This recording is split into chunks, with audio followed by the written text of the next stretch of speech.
There are different visa categories in the UK, and one of the visa category is ICT visa, which is intra-company transfer visa, which allows anyone to move to the UK if your company got branches overseas like the UK. However, the disadvantage is that you cannot settle in the UK on this visa, and hence, when people move to the UK on ICT visa, their first goal is to find a new sponsor so that they can move to skilled visa, which allows people to settle in the UK. So today I have a special guest, Niranjana, who is here to share her journey from India to UK on ICT visa, and within 5 months she managed to find a sponsor for herself, and her job is not a technical job. So anyone who's watching this video, and if your job is not technical, I'm sure you'll get inspired. So if you want to know her journey, what strategy, planning tips she used, make sure you watch the video till the end. Hello guys, I'm Sarika and welcome to Your Knowledge Buddy. So without any further delay, let me introduce you guys to Niranjana. Hi Niranjana, welcome to Your Knowledge Buddy. And if you don't mind, can you introduce yourself to my audience? Hi Sarika, hope you're well and I'm doing good too. So, a small introduction about myself. So, hello everyone who've been seeing me for the first time. So, I'm Niranjana and I'm from Visakhapatnam, India. So, I'm working in a UK only investment management firm based in Glasgow. I've done my UG from India and was working for an MNC.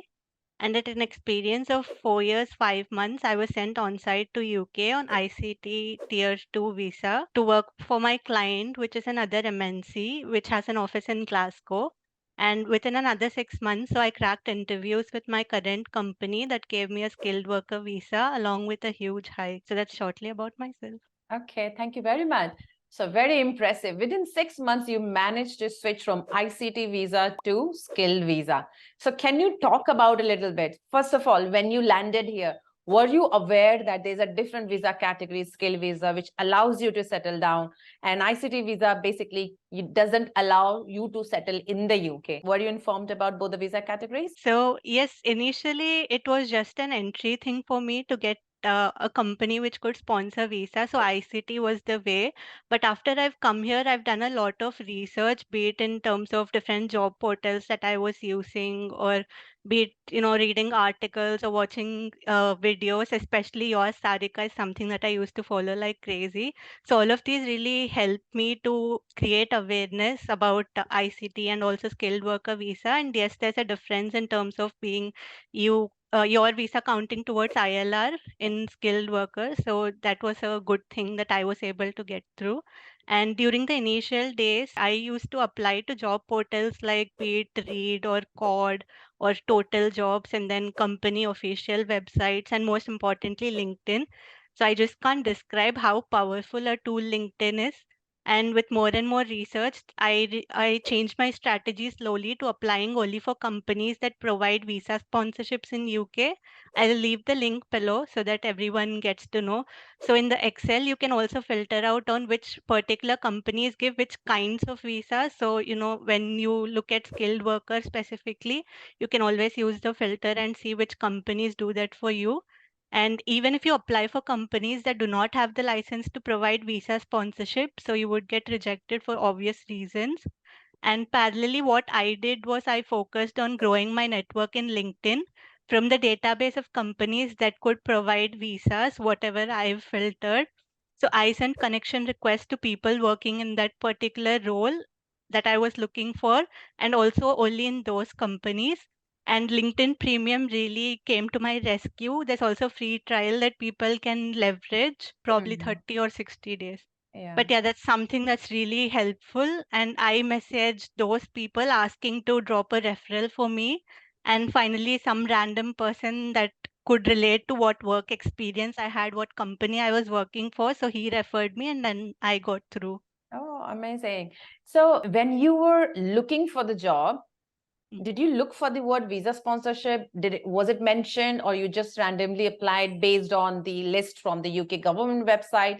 Because if they're licensed sponsors, they have the license to sponsor you. Or did you look for that word? How did you apply? So yes, the Excel clearly has which company gives which kind of sponsorships as well. So I did target companies that were giving me skilled worker because the whole point was to change visa type. ICT is something that's tied to your company versus skilled worker is something that you can shift companies with. but just that you need a different, what you call, certificate of sponsorship, which is COS from the new company. So I literally filtered out only companies that were giving skilled worker. So you didn't mention what role are you doing and in what role did you switch from ICT to skill visa? So I was working as a business analyst and a scrum master in my earlier company. So the company that I work for now, it's the same role, but I'm a full-time scrum master now. Okay, good. I just want to add a note for my audience. Both business analysts and scrum master roles are not technical roles in IT. So getting visa sponsorship job is not that easy. So here you can clearly see that Niranjana managed to find the visa sponsorship job through her own personal strategy by targeting the right companies and also networking, because ultimately she was referred by the right candidate for that particular role. So if you guys are watching this video and if you are not successful for a very long time, make sure you apply all the learnings from Niranjana so that you can get success very soon. So far, thank you very much, Niranjana. Can you just talk about what was the process about switching from ICT to skill visa? Like what were the documents needed? How did you submit it? What was the cost involved? Can you just talk about it a little bit? So, be it from rolling out of the offer letter to generation of certificate of sponsorship, which is COS, to actually getting the skilled worker visa in hand, it took me around 2.5 months. That too in express mode that I've applied, because I've heard that in normal mode it's taking around 3 months now to get the visa, and I really had to join my company. And usually, big companies have tie ups with solicitors who take information from you and they take care of the processing. But my company being not so big, so I had to rather do the reverse thing. I had to get information from my company and I had to do the process myself.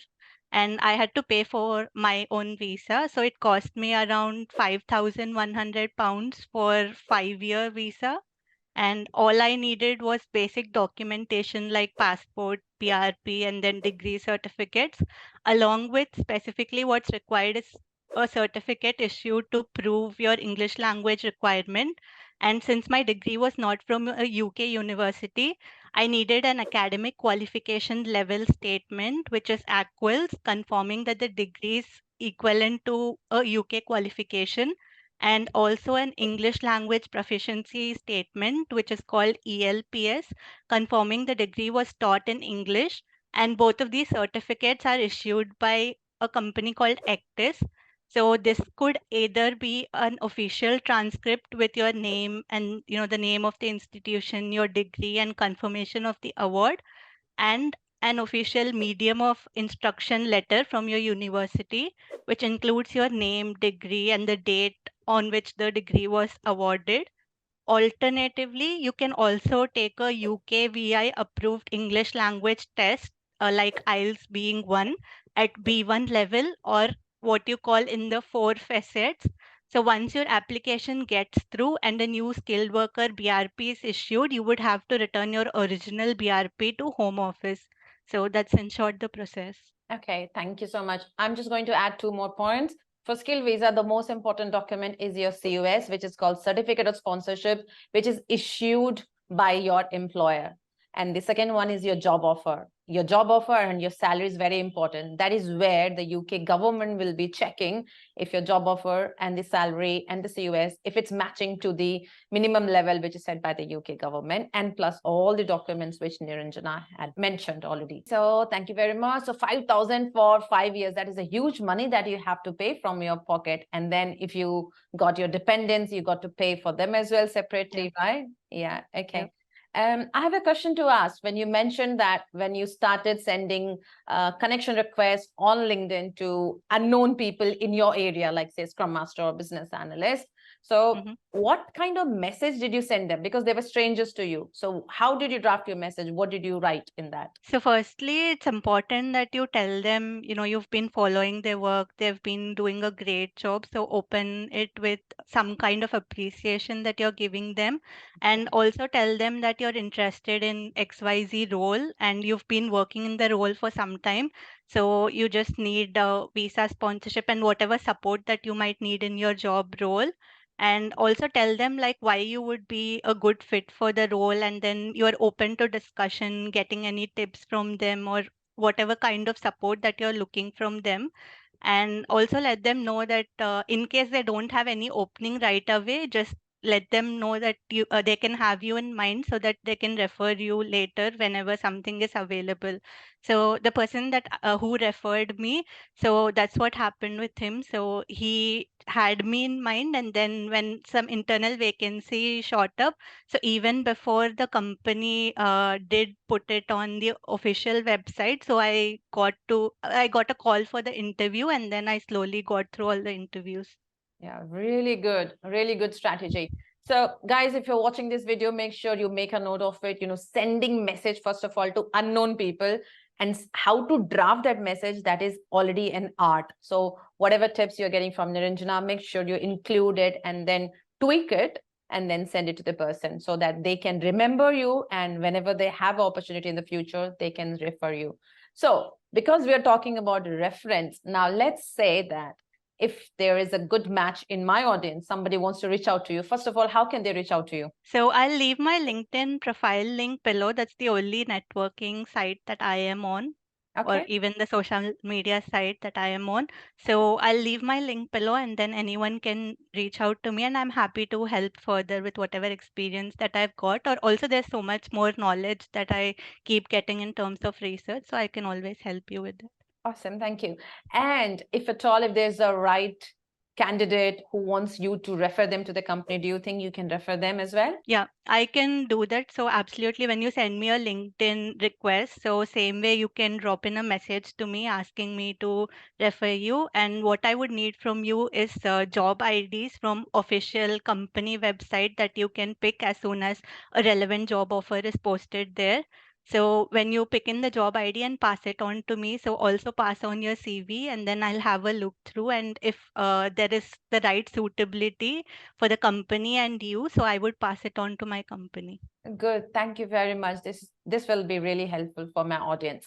So Niranjana, before we wrap this video, any kind of final tips or advice you want to give to anyone who's watching this video? So number one, just like Sarika has mentioned, it's not easy to get a company which sponsors skilled worker visa for you. So I would say apply all the strategies that I've mentioned. They should really help because I've done a lot of work in that area, and each time I was applying different strategies and I finally cracked the thing, I would say. Alongside, so any industry recognized certifications would fetch brownie points in your CV. I'm sure many of you already know this. And sometimes it could be the case where companies might issue COS and ask you to pay for your visa, just like in my case. So if you're desperate to get a job, be prepared to take up that option, and also with the salary negotiation if there's a possibility. Awesome. Thank you. So the COS generally is paid by the company. You will never hear Yes. they ask the employee to pay it, but for the visa, No. yes, generally. So if you are working for a small firm or medium-sized firm, they will generally ask you to pay for your own visa. But if you're lucky enough to work in big companies or MNCs, they do have a dedicated or separate budget for the immigrants, and where they process your visa and you don't have to pay any money. Correct. So Yep. Niranjana, thank you very much. Thank you for sharing your knowledge, your planning, and your strategy, and also thank you for sharing your LinkedIn ID. And I'm sure there will be many people who will be reaching out to you. Thank you very much. Thanks, Sarika. Have a nice day. Thank you.